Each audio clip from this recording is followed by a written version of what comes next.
nombreux, un plaisir de pouvoir également vous présenter nos meilleurs vœux pour cette année nouvelle, nos meilleurs vœux de santé, nos meilleurs vœux de bonheur également. Alors, la salle ce soir, vous pouvez le voir, elle est comble. C'est un symbole très important pour nous, un symbole de soutien, un symbole d'entraide aussi, un symbole de suivi, puisque pour certains, ça fait déjà de nombreuses années que vous êtes à nos côtés. Alors, nous avons ici aujourd'hui des... Bienvenue à tous. Nous avons aujourd'hui la chance d'accueillir également notre ministre Jean-Luc Cruc, qui prendra la parole dans un petit instant.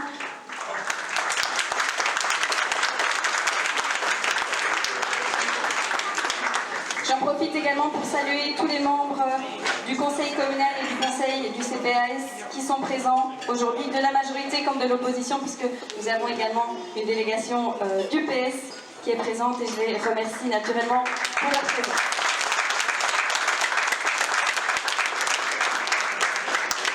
Opposition, majorité, je pense que le plus important c'est de travailler tous ensemble pour une ville plus belle, pour une ville qui fonctionne mieux, et en tout cas c'est ce à quoi j'attache beaucoup d'importance pendant les conseils communaux.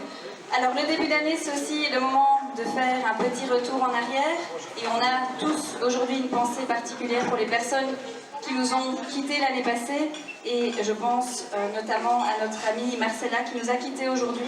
Une grande pensée donc pour toute la famille Gilbert Delrue et toute la famille. Ce sont des personnes qui nous ont soutenus pendant de longues années, et pour elle et pour toutes les personnes qui étaient à nos côtés et qui nous ont quittés l'année passée, je pense que nous pouvons avoir une petite pensée.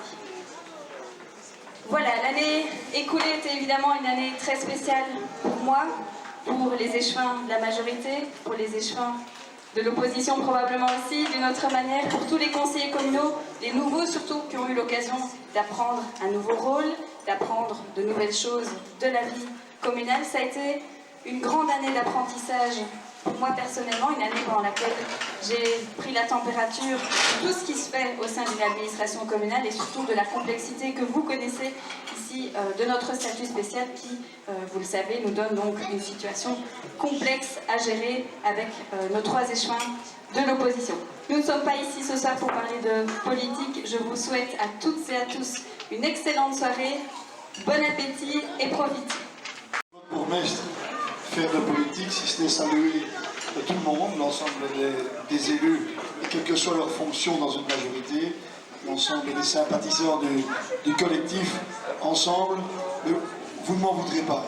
Et si j'ai une admiration un peu plus tangible, peut-être sensible sûrement, à l'égard de votre bourgmestre, je trouve que 2019 finalement a été une belle année. Je ne parle pas de ce pays qui a vécu sans gouvernement fédéral, mais quand même, ça a été l'occasion de voir une jeune femme devenir Premier ministre.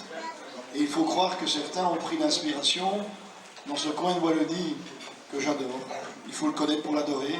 C'est Comines, il faut y être venu quelquefois pour savoir tout ce qu'il y a de beau, de sympa, de bien, de vrai, de vivifiant à Comines. Et quand je lis les comptes rendus du conseil communal, je vois que c'est vivifiant. Mais quand on connaît un peu ça, on se dit que oui, l'exemple est venu d'ici. Oser mettre, et c'est vraiment le cas, avec justice, justesse et bonheur à la tête d'une commune, une jeune femme, la plus jeune, en tout cas dans l'île Picarde, ça je suis sûr, du Hainaut, j'en suis certain aussi, et je ne crois pas me tromper en disant que c'est la plus jeune femme bourgmestre de Wallonie. Alors quand même, l'exemple, il vient toujours quelque part. Et quand on a ce type d'exemple, avec une majorité, que j'appellerais cosmopolite, quand on fait ça dans la vie, quand on est capable d'arriver ensemble, c'est votre nom, à avancer dans les dossiers, à montrer qu'il y a une volonté de changement et à changer, 2020 ne peut encore être mieux que 2019. Et ce que je vous souhaite, avec Chantal, que je connais depuis très longtemps, puisqu'on a quasiment usé nos culottes, comme on dit, sur les mêmes bancs, et ce que je vous souhaite, c'est de continuer à les soutenir. Une vie communale, je l'ai exercée comme bourgmestre pendant 20 ans, c'est quelque chose d'épuisant. C'est physiquement épuisant. c'est mentalement épuisant aussi. Mais c'est le plus beau mandat dans une vie qu'on peut exercer parce que c'est celui de la proximité. Clairement, on peut toucher les gens, on peut les regarder, on peut les voir, on peut se contredire. On a le droit encore d'expliquer et de se contredire. Et donc quand on rentre par cette grande porte-là, j'ai dit tout à l'heure qu'on avait une jeune première ministre, on a ici une jeune bourgmestre, mais cette jeune bourgmestre, gardez-la bien, parce qu'à mon avis, il y en a quelques-uns qui aimeraient bien que de temps en temps, elle passe encore des étapes pour aller un peu plus vite et un peu plus haut. Time is money, mais tant que vous l'avez ici, et je sais que son cœur est totalement ici, c'est comme ça qu'il faut fonctionner avec ce collectif ensemble. Je vous souhaite une très bonne année 2020. Je suis très heureux de voir qu'il y a des jeunes, des très jeunes même qui sont là. Ça commence comme ça, quand on a une jeune bourgmestre, derrière tout est plus jeune encore, et l'avenir est sans doute aussi beaucoup plus beau. Félicitations à tout le monde et bonne soirée à tous.